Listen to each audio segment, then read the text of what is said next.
Nirguna Brahman, qualityless, attributeless Brahman, is the solitary reality.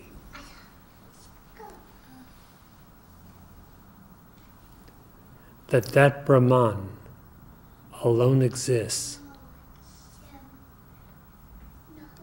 is the meaning of non-duality.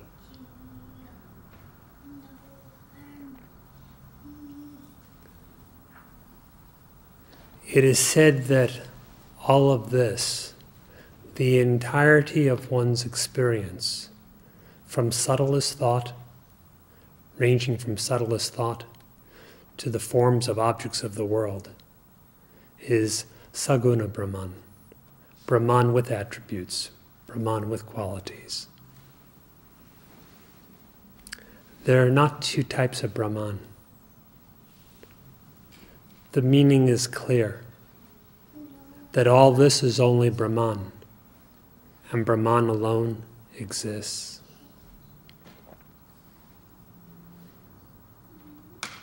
The notion of differentiation of any kind arises entirely dependent upon the previous assumption, purely imagined,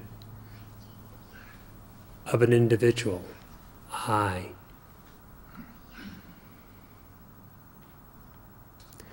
All the differences appear in the midst of that which is undifferentiated, starting with the notion of I.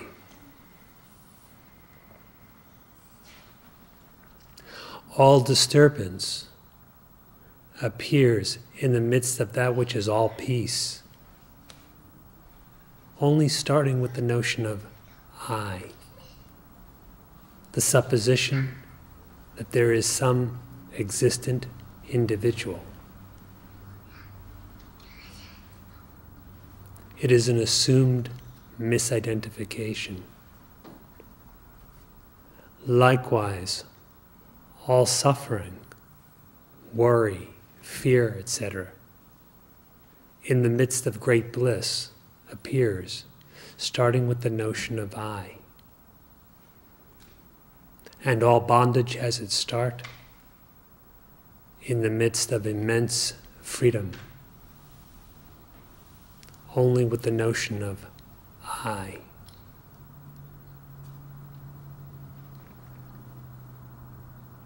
How is this notion imagined?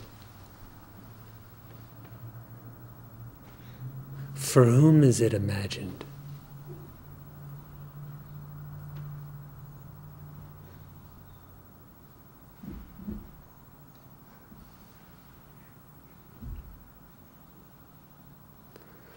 The Maharshi has taught that we should inquire as to who am I, in order to realize conclusively the self as being the solitary reality.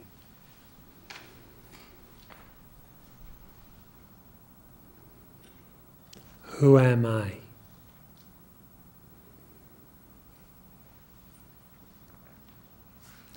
If only that inquiry is made, profoundly so, the very root, the very source of all the illusions mentioned, of all differentiation, proves to be non-existent.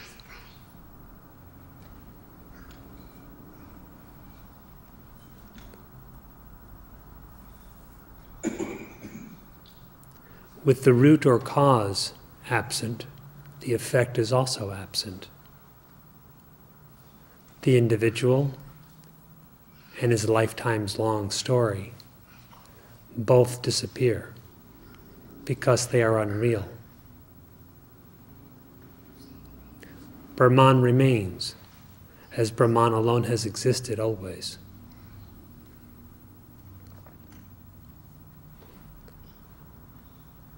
What is it that is real? Only the indefinable Brahman. What was all that disappeared? Nothing but Brahman.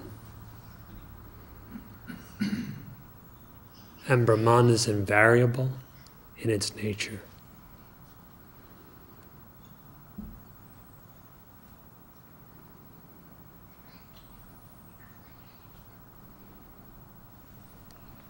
Inquire, know the true nature of yourself, and thus abide in that as that.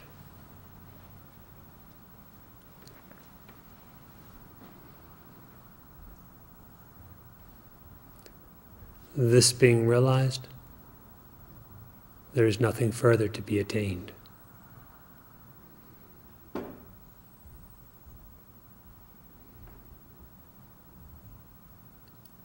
In that, all questions are answered, all doubts resolved,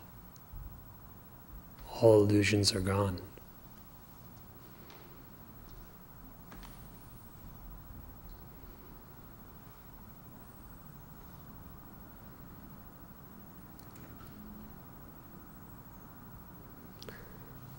Abandon the misidentification, if there be any, with the differentiated body and mind and ego.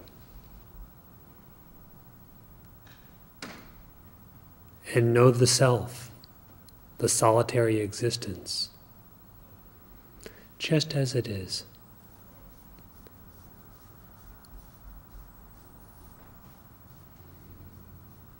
And if at any point you have a question, please feel free to ask. Or if you wish to relate your own experience, please feel free to speak.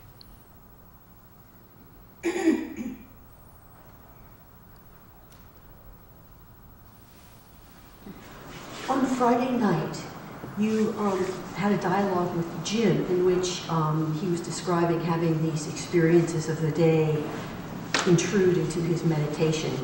I've had similar experience where I'm reliving something, daydreaming something, and I believe I've alluded to it even here that I then have had the experience that when I ask, who is this in this situation, the situation just sort of dissolves, yet I am still present. My question is though, so I get that part. The question is, how do you distinguish or how do you deal with when the experience is first coming into your senses? In other words, the memory of the experience is one thing that I can have dissolved, but when the experience is actually first occurring, how can I also separate myself from that? The same principle will work. The same delusion is also at work. Mm-hmm. If you cease to regard it as real, and you cease to misidentify as the individual character who seems wrapped up in it, that's the most important part. It will dissolve. It seems like it's way easier to do that when you're sitting here in a meditation hall and the experience is just happening in your mind, in your thoughts. Perhaps you're sitting in meditation all the time. But that's what I need to practice. You may not be bodily in sitting, Mm-hmm. but in a profound sense, you're in meditation all the time. And the apparently vivid sense experience is no different than a dream.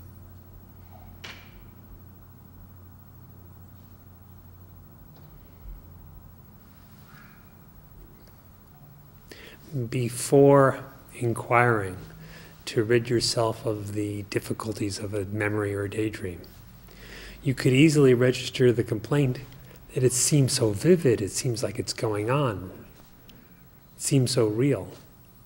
However, upon a little inquiry, it's not so real. The same is true with all sense experience. It's imperative that the misidentification with the body be relinquished in order to reach such freedom. If the I am the body conception is retained, you will feel as if in the experience. And it will be seemingly difficult to extricate yourself from the limitations of it. If the I am the body conception is destroyed, then you are not in the situation. Now or then. Now or then. And at either time, it's just images appearing in you. If then further inquiry is made as to who you are, the images cease, for they are not real. And what remains is the actual existence.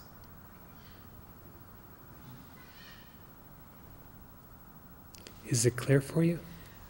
It may be after I listen to it a few more times on your CD, on the CD.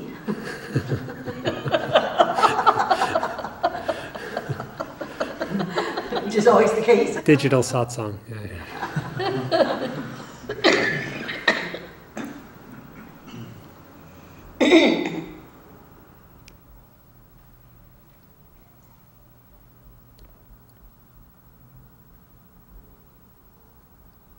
When you find yourself in some circumstance that seems limiting, overwhelming, overpowering, in some way binding, first and foremost, know where your bliss is. Secondly, abandon the I am the body misconception. You can inquire further from there, but even that much, then see what your experience is like. A question relating to kind of what Carol was saying. Like, for me, it's like reading text. Holy text is like the digital satsang. And I was wondering, like reading the Karika of Gaudapada, like when people voice that complaint or in the text, and there is no complaint, I see myself always kind of skimming quickly because it's not of interest. But they must have put that in there for some reason when they put doubt. Mm-hmm. And then an explanation for that. Because should I really read thoroughly through that also? Or is that okay to just dismiss it? Because I remember years before, I would never read the commentaries. Because the truth, I love the truth as it is. But the commentaries are only for the purpose of elucidating the nature of that truth. There can be no hard and fast rule of whether you should read it or should not read it.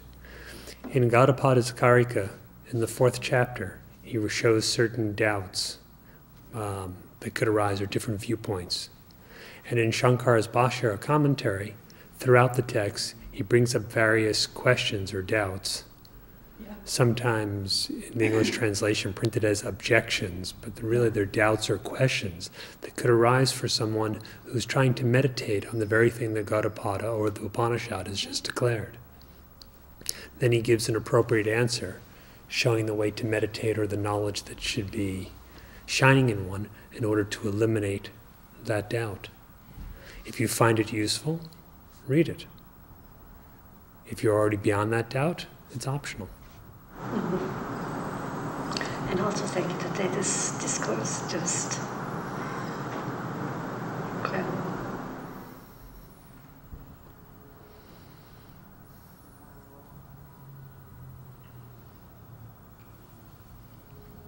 Ultimately, all the doubts and their answers are for one purpose, that is the revelation of the self, which is beyond doubt for anyone.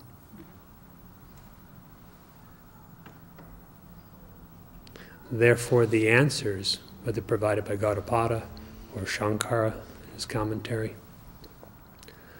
are for really the purpose of bringing about a cessation of misidentification and a clarity of knowledge regarding one's true identity, in which case the doubt is resolved, the question is answered at the deepest possible level.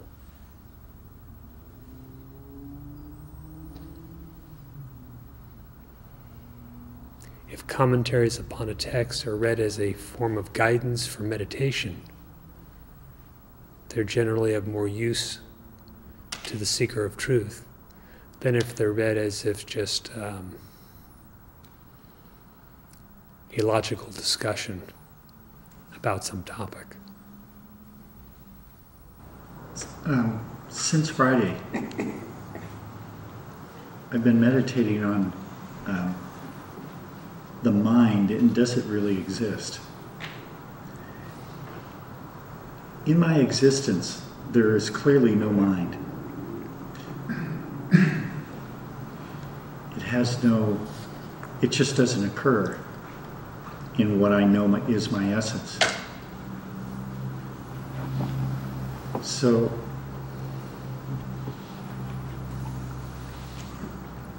are we just meditating? If it's not there, where is it? And does it...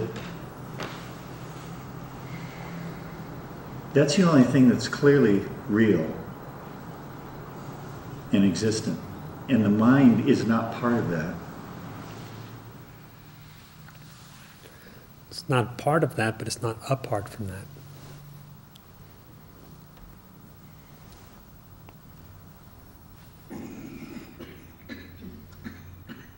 It kind of appears, that's the part that I think I need to straighten out, because it does appear to be part of it. Or it appears to be so different in its nature that it doesn't affect existence at all. Has no... So it doesn't affect existence because it is so different in quality or in character. But does it exist on its own?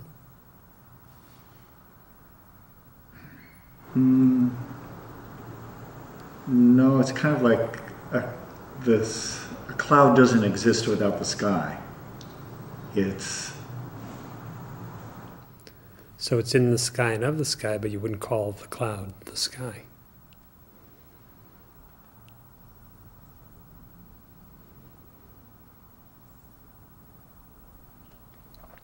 Well, it leads me to asking, what is this thing that I think is, or how can I come up with something that truly doesn't exist on its own, and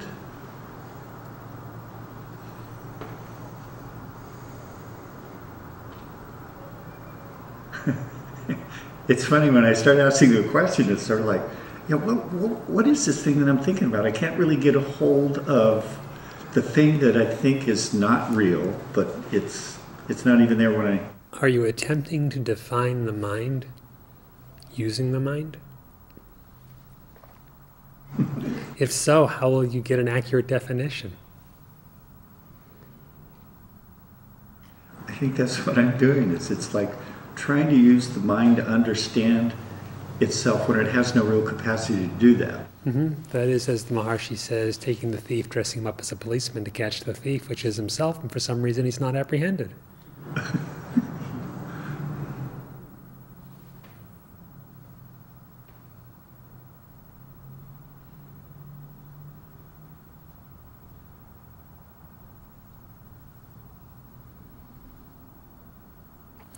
We could say that consciousness plus thought, that is, consciousness plus objectivity, appears as a mind that then says, I know. This that it knows could be anything. Can we then make an objective study of the mind that is containing all the objectivity?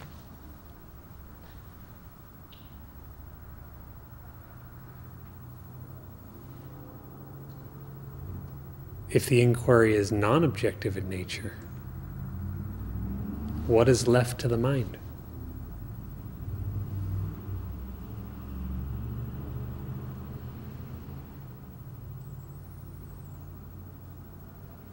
There's just sky. So Vasishta says that the mind is like the movement of wind in air. The air, or the sky, being the representative of the consciousness. Is the wind made of anything but air? Does it have an existence separate from the air? Does it go anywhere, no matter how fast it goes, outside of the air? No, it doesn't become separate, and it has its own little reality. It's always here. Consciousness unmoving, vast and infinite, is the real self. The same consciousness regarded as moving appears as a mind. Of course, in highest truth, the immovable does not move. Brahman is invariable.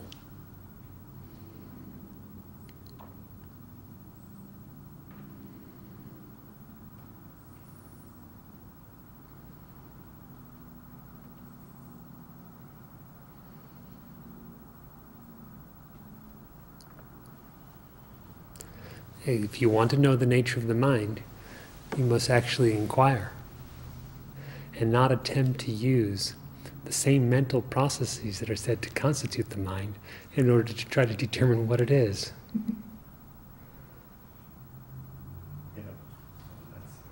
So actually inquiring as to your nature, as to what your experience really is.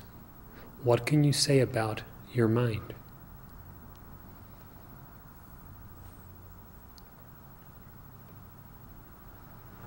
I don't have one.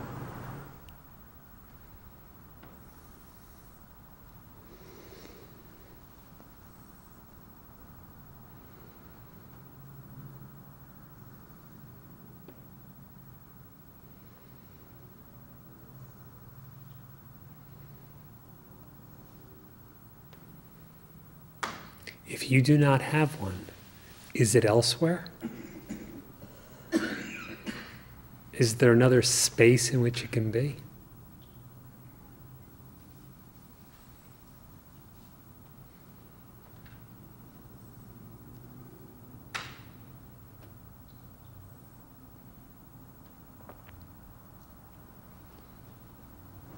No, there isn't. So to say that you are the witness of the mind and still regard the mind as existent is a first step, an important one. But when the nature of the witness is realized to be infinite, undifferentiated consciousness, then that alone is found to exist. And there is no more question of a mind.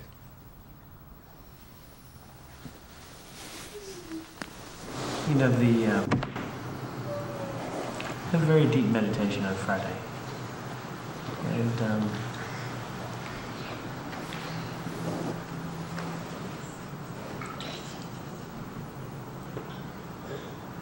I guess from that experience, I kind of was thinking, okay, that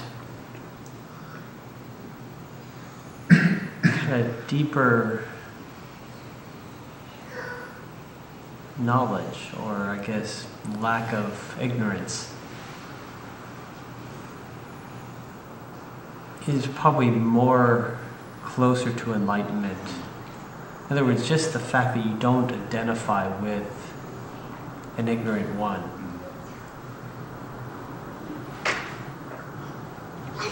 is really so important, because from there, just like you keep saying and you read in the holy books, you know, we were reading the Maharshi last night, you know, it all comes from where you identify, right? So in other words, if the root is an ego, from there is going to spring a body in the world, or a mind in the world.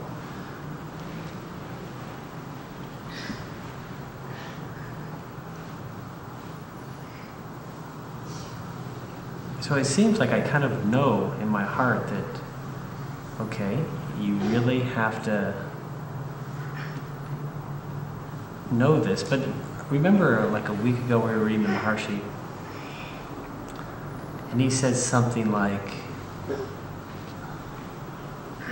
you know, meditation should go on always, you know, even when the body's not seated. Something like this. Okay.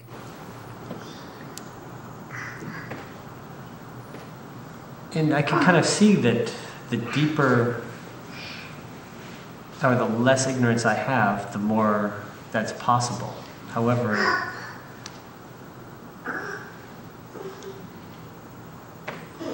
it does seem to take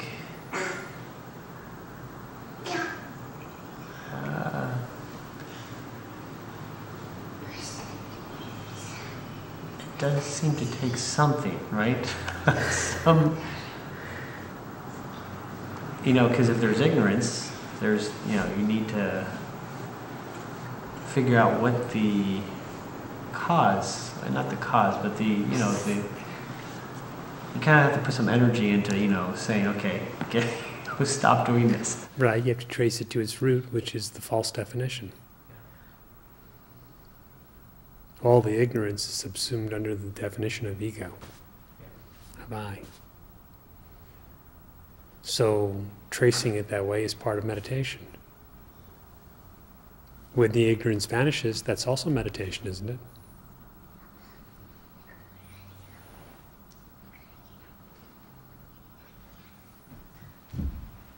Yeah, that's definitely meditation because, no ignorance is automatic meditation. Then meditation is the natural interior knowledge.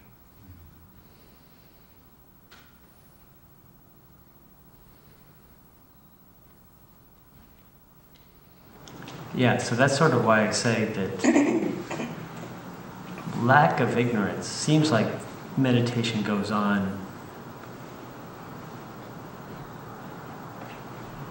And I can see that, sometimes it's the mind may be occupied in something. And all of a sudden, it just occurs like, what is really happening? And then you kind of discover and you say, oh yeah, what's really happening is not the occupation of the mind, but something much deeper. The mind's occupation with its own thoughts is never a concern for you, is it?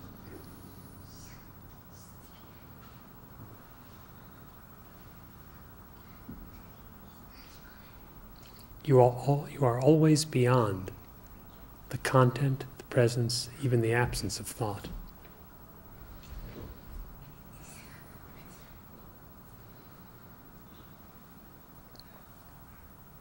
But because what I was describing, though, is that two different states. One was a recognition of something deeper. When you recognize what is deeper, does what is deeper just start then?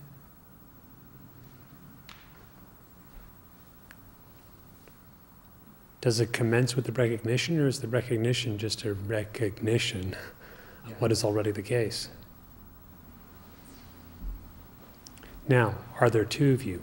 The one who has recognized the real self, and the other who gets preoccupied and wakes up again? Well, that's the idea, is that there's two, in this particular case, there's two selves. All right, but is there really an individual who can get caught up in the mind's occupation and then free himself from it? If he's caught up, he must free himself of it. That's axiomatic. But is there really a second one? Is there anything constituting your identity except that immaculate, ever-free existence? Because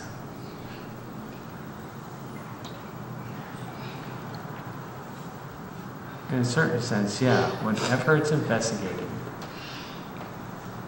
it seems not to be there. However, if it's not investigated, it's kind of just assumed, and then there's a box, wherever that imagined box is.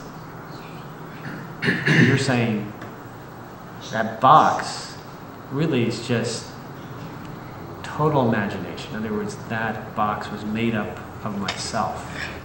Yes, if you're right if you say if it is assumed, then there's everything that follows. If it's not assumed, the reality is shining. Is there a place for that assumption to occur in the reality? Can there be a box, as you called it, in the infinite space-like consciousness? Yeah, the box being composed of ignorance. I mean, in other words, some sort of boundary. It's ignorance, it's the potential for ignorance, it's the one who is ignorant, without whom there cannot be any ignorance, all in one.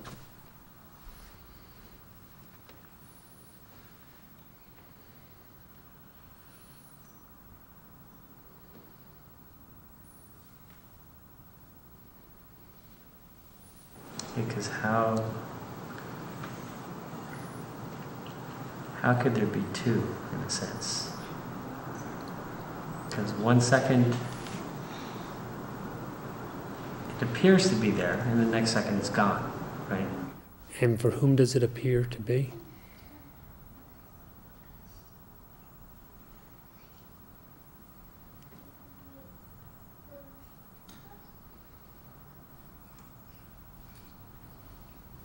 In this case, it doesn't seem like it appears to be for the ego. Yet when it is gone, the one for whom it is gone, It's always gone.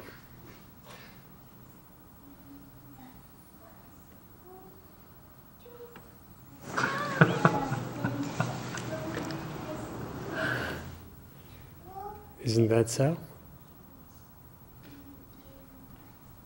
Yeah, that's true.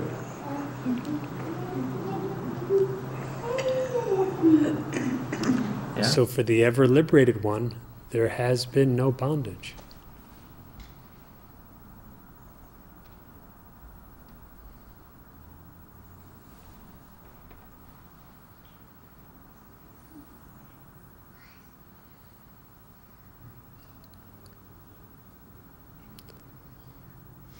The ego, which is but a false assumption, cannot in reality assume itself. Yeah, that sort of seemed clear from what you were just asking, that Being consciousness is invariable and has no ignorance. It's what remains when everything is said to be gone.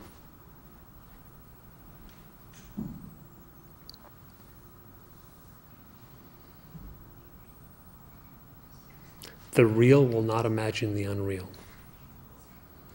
The unreal cannot truthfully imagine itself. There is not a third alternative.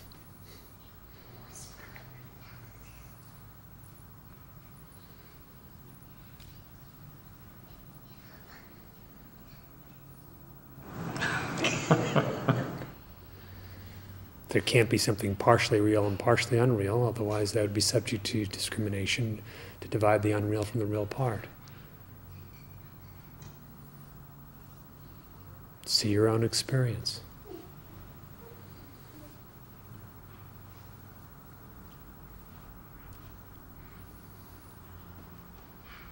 The ignorance cannot be supposed by the real self, and it can't suppose itself.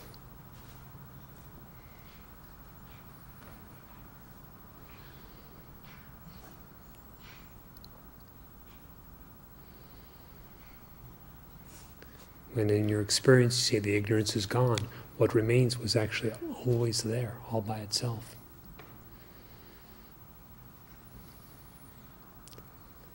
Nothing actually got created. So in the highest sense, nothing got destroyed.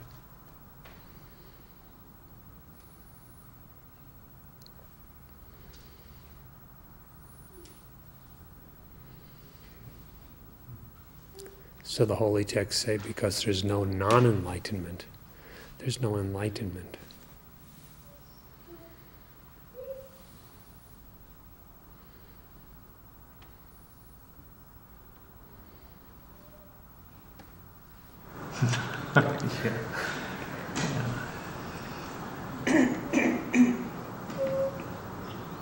That's but you know, with Saraswati's question, you know, about these holy texts, you know, I was thinking that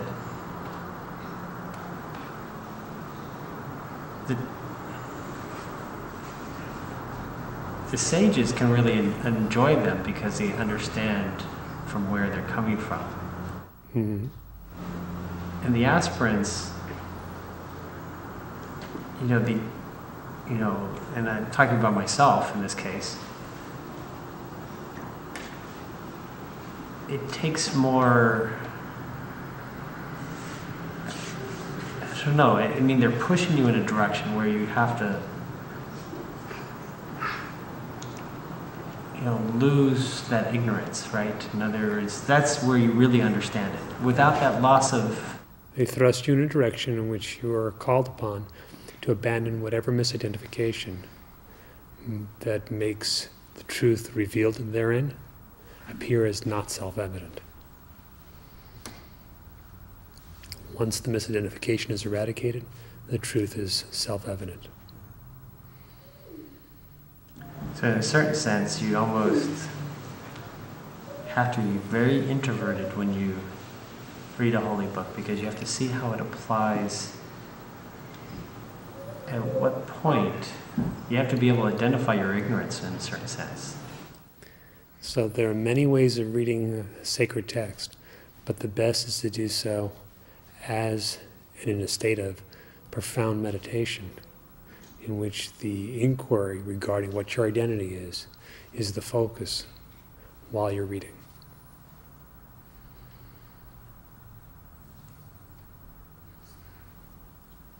Then the descriptions of reality or of liberation are all about you.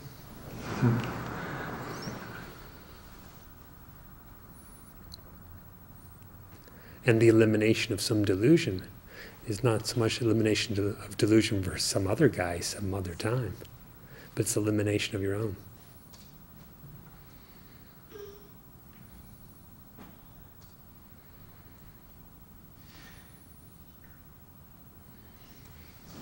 In a certain sense, you know, the holy books and even talking to the sages, including Satsang here, it seems like what happened, because it's so absolute. In other words, there's not, you know, partial ignorance. There's no gradual steps to enlightenment. There's no such thing as enlightenment.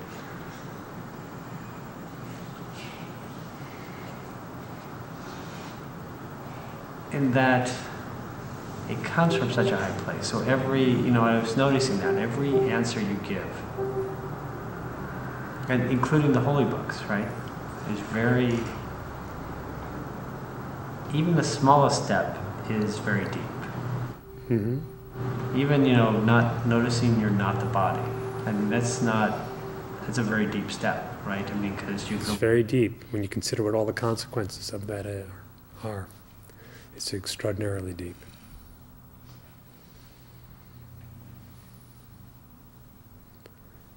As for association of the wise, whether it's through the written form or verbal form or in silence, as the Maharshi has said, you catch the samadhi habit from them. Here samadhi means sahaja, natural absorption.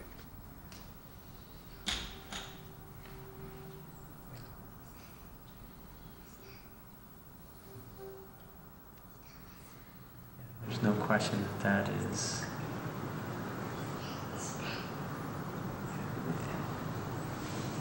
because they don't,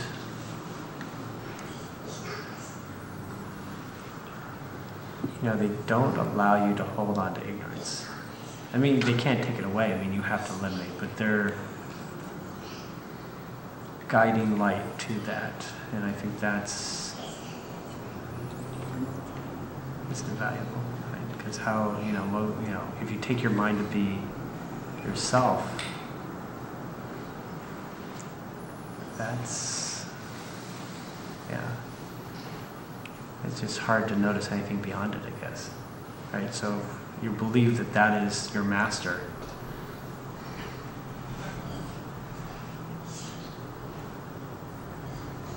So when the sage says, yeah, you're not the body, you're not the mind, It becomes invaluable. But it's not just a verbal discussion. yes. It's not just something the two parties are thinking about. It's something far deeper, more of the matter of direct and immediate experience.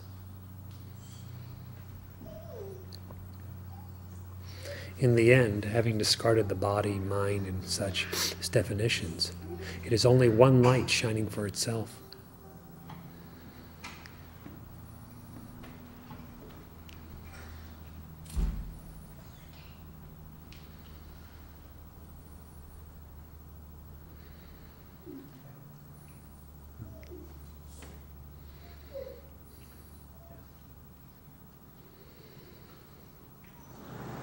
So,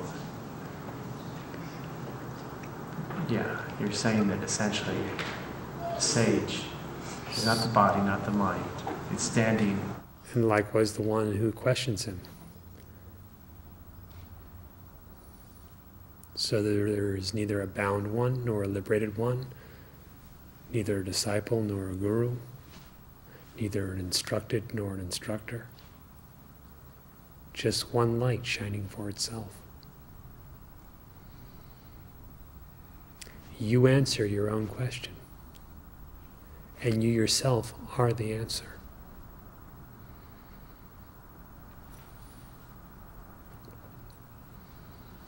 That you is what I am.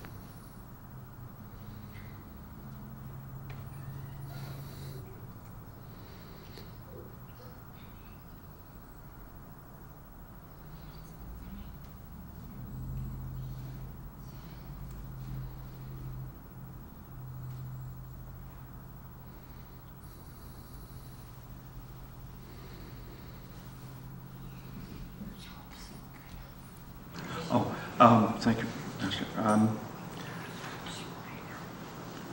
In order to get the benefit of any of the commentary you might have on it, I wanted to sort of present an oversimplification, but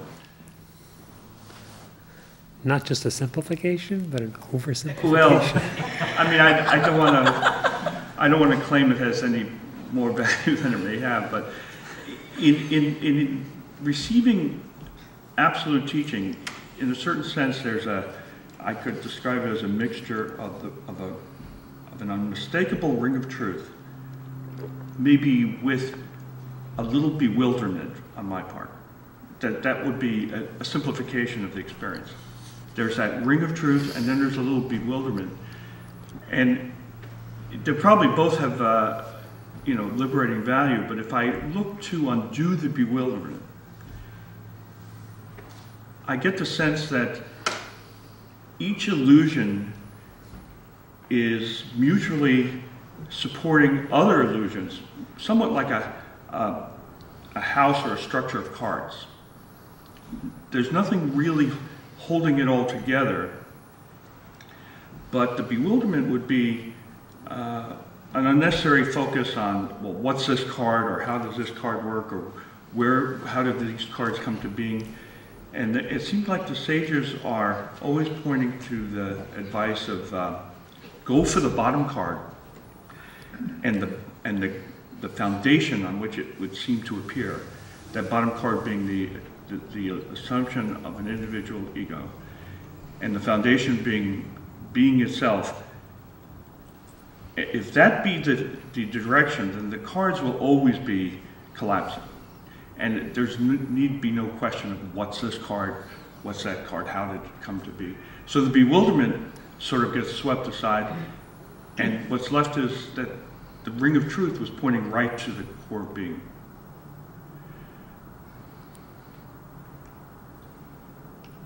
And it seems useful for me to have even if it's a silly analogy like that, just have a reminder to myself to not get too focused on what is this card, what is that card, but go to the core of that the teaching is pointing to.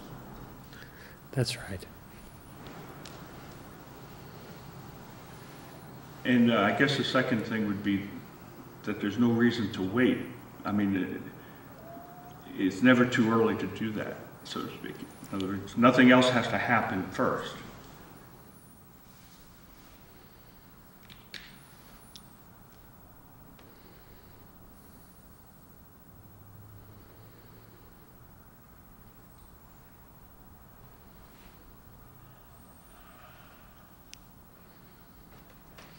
There's never a reason to delay spiritually. You never have to do something first before you commence an inquiry to know your own nature. Your own existence, the self, is already there.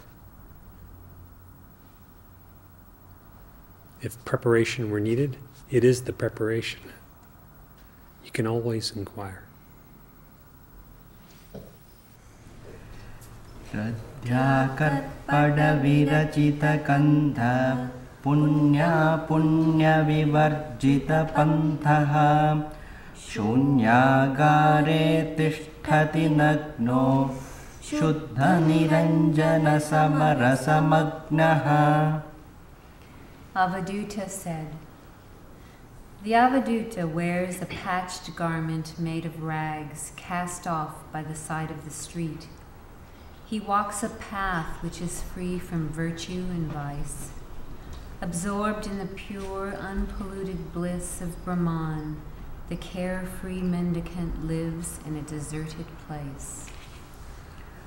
लक्ष्यालक्ष्यविवर्जितलक्ष्यो युक्तायुक्तविवर्जितदक्षः केवलतत्त्वनिरञ्जनपूतो वादविवादकथमवधूतः.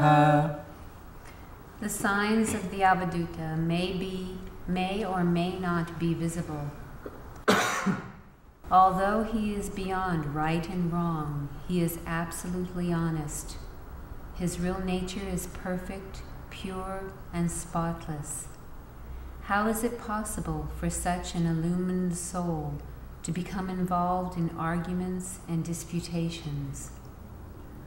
आशापाशविबन्धनमुक्ताः शौचाचारविवर्जितयुक्ताः एवं सर्वविवर्जितशान्तः तत्त्वं शुद्धनिरञ्जनवन्तः. The Avadhuta is free from the captivating trap of desire. Shunning physical tidiness and social niceties, he is absorbed in the Supreme Spirit. Thus, renouncing everything, he becomes one with the pure, stainless Brahman. Kathamiha deha videha vicharaha Kathamiha raga viraga vicharaha Nirmala nischala gaganakaram Swayamiha tattvam sahajakaram. In this state of realization, how can the Avadhuta consider whether he has a body or not, or whether he has attachment or not? He himself is the immaculate, immovable, innate reality, infinite as space. Kathamiha tattvam vindadi yatra Rupamarupam kathamiha tatra Gaganakara paramo yatra Vishayikaranam kathamiha tatra. In this state of realization, how and where can one know the reality? How can there be any form or formlessness? When the Supreme Reality is all-pervading like space, how can one objectify it? Gaganakara nirantaraham Tattva vishuddha niranjanaham saha Evam kathamiha bhinna vibhinnam Bandha vibhanda vikara vibhinnam. Brahman is all-pervading like space, and its essential nature is pure and spotless. Therefore, how can there be division and multiplication, bondage and liberation, and various other modifications in it? Kevala tattva nirantara sarvam Yoga viyogo kathamiha garvam Evam parama nirantara sarvam Evam kadamiha saravisaram. The absolute Brahman pervades all equally. How can one feel union or separation there? Since the Supreme Brahman is identical in all, how can there be any variation of strength or weakness? Kevala tattva niranjana sarvam Gaganakara nirantara shuddham Evam kathamiha sanga visangam Satyam kathamiha ranga virangam. The absolute Brahman shines equally in all. It is clear and all-pervasive like space. Truly, how can there be any friendship or enemy, mirth or misery in it? Yoga viyogairahito yogi Bhoga vibhogairahito yogi Evam charadihi mandam mandam Manasa kalpita sahajanandam. The Avadhuta may or may not observe the rules of yoga. Still, he is a yogi. He may or may not have any possessions. Still, he is an enjoyer. Indeed, he moves slowly and calmly and enjoys the natural bliss arising from his own pure mind. Bodha vibodhai satatam yukto Dvaita kadamiha muktaha Sahajo virajat kadamiha yogi Shuddha niranjana samarasa bhogi. As long as a person has both knowledge and ignorance, and a sense of duality and non-duality, how can he be liberated? Why should one who always enjoys the pure, unadulterated bliss of Brahman, and whose innate nature is free from desire and ignorance, try to be a yogi? Bhagna bhagna vivarjita bhagno Lagna lagna vivarjita lagnaha Evam kadamiha sara visaraha Samarasa tattvam gaganakaraha. As it is beyond whole and part, there is no division in Brahman. Brahman is not attached to anything because it is beyond attachment and non-attachment. Since it is all-pervading existence, like space, how can there be any contraction or expansion? Satatam sarva vivarjita yuktaha Sarvam tattva vivarjita muktaha Evam kadhamiha jivita maranam Dhyana dhyane kadhamiha karanam. Renouncing everything, the Avadhuta is always united with Brahman. Transcending all elements, he is free. How can there be either life or death for him? What does it matter whether he practices meditation or not? Indrajalamidam sarvam yadha marumarichika Aghandidamanakaro vartate kevala shivaha. This whole world is an illusion, like a mirage in a desert. The indivisible, formless, supreme beatitude alone exists. Dharmadau moksha paryantam niraha sarvadha vayam kadham raga viragaischa kalpayanti vipaschitaha.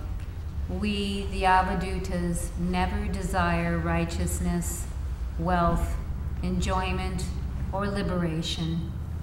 How then do the scholars imagine that we have attachment or detachment?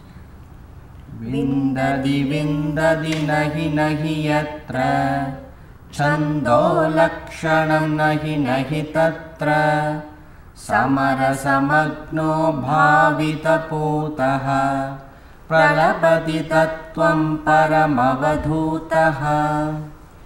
Where the intellect cannot reach, how can there be any form of composition? The great Avadhuta, after purifying himself through meditation and becoming absorbed in infinite bliss, has sung spontaneously about Brahman.